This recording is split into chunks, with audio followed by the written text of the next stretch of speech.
So this is a tutorial to show you how to refund January and February house levy if you had deducted but not forwarded to KRA. So that's the scenario.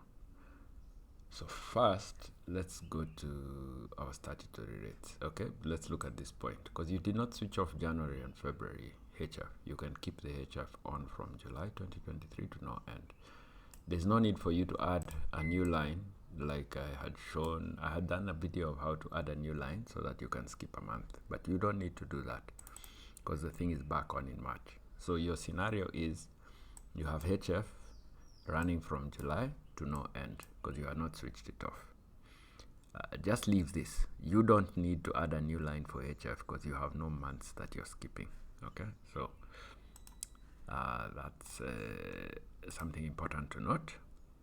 Third, now you want to export your 2 months of HF to Excel. So I had done this. Let me just go and delete everybody that I had worked on. Let me start from scratch. So first you open your payslips and reports. You go to Jan. Just confirm that you have HF. You can do that by selecting this section filter and go to government deductions. And you can see I have my housing funds for my 3 people in this thing.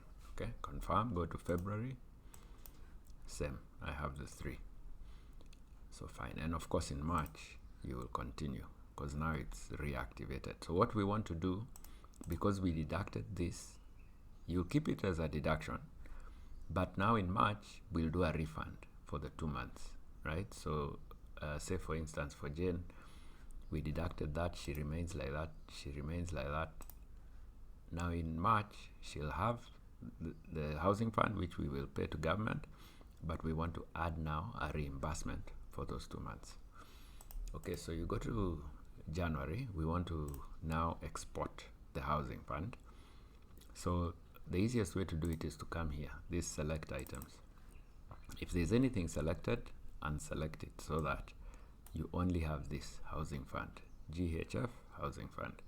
So yours will most likely have nothing. Come and put a tick and click in a new line to make sure that you see 1 down here. So you close that there. So make sure you're in January. Let me show you the view. We're in view mode. When you open this report, it's basically telling you the period is January and this is housing fund and this is the amount. Okay, so now we want to export that. So I come here, export, and I double click on that. It will tell you it's exporting and I send it to my folder. Okay, then we go to February. Same thing, this will remain the same. It doesn't change unless you change it. It stays the same from month to month. House fund is still selected. You don't need to open it again. I was just showing you that it doesn't change. So I export. This is February. Let's go to house fund. I don't want to open. I can go and open it here. Close one, open it. So here where we have January, you can see 01 and 02. So I have my 2. Now what do I want to do? I want to combine these 2. So I come here and say HF refund Jan and Feb. So I open this. It's blank. I open this for January. Confirm January there. And I open February. Okay, so let's go to January first. This is January. So I only need these 2 columns. So I copy, highlight, copy, go to my blank sheet and paste. I go to the second one. This is February. I copy this, copy and paste. The reason I copy with the names for both, we can get rid of this by click here and click wrap text twice, and you get rid of the wrap text. The reason I import, or rather I copy both names, maybe you had some people in January who are not there in February, or vice versa. So you need to make sure that the names are matching.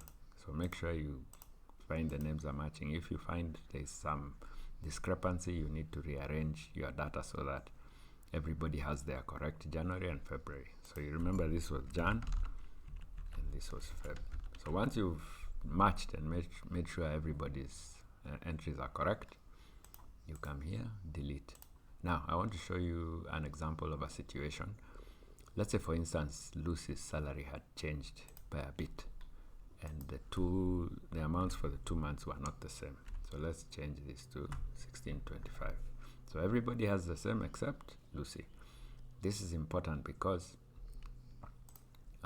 we are going to put a note explaining what we are doing. So the first thing you want to do is total the 2 months, because we want to refund both. So you want to say that plus that and copy that formula to everybody. Okay, then we want to add a note here. Notes.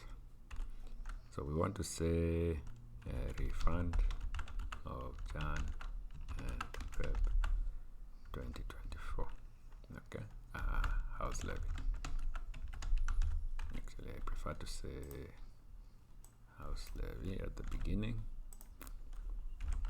House levy refund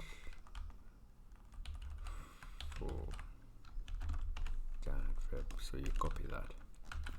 But anyone who has 2 different amounts, you want to add in brackets Jan 1425 plus Feb 1625, like that. Maybe let's see, I'm wondering if, well, let's leave it like that. Jan like that. Okay, you can add this if you want to or not. You can decide whether you want to ignore it or not. It may not be necessary, but let's leave that as an example. So now you save this sheet. Now let's create a new sheet that we are going to use to import.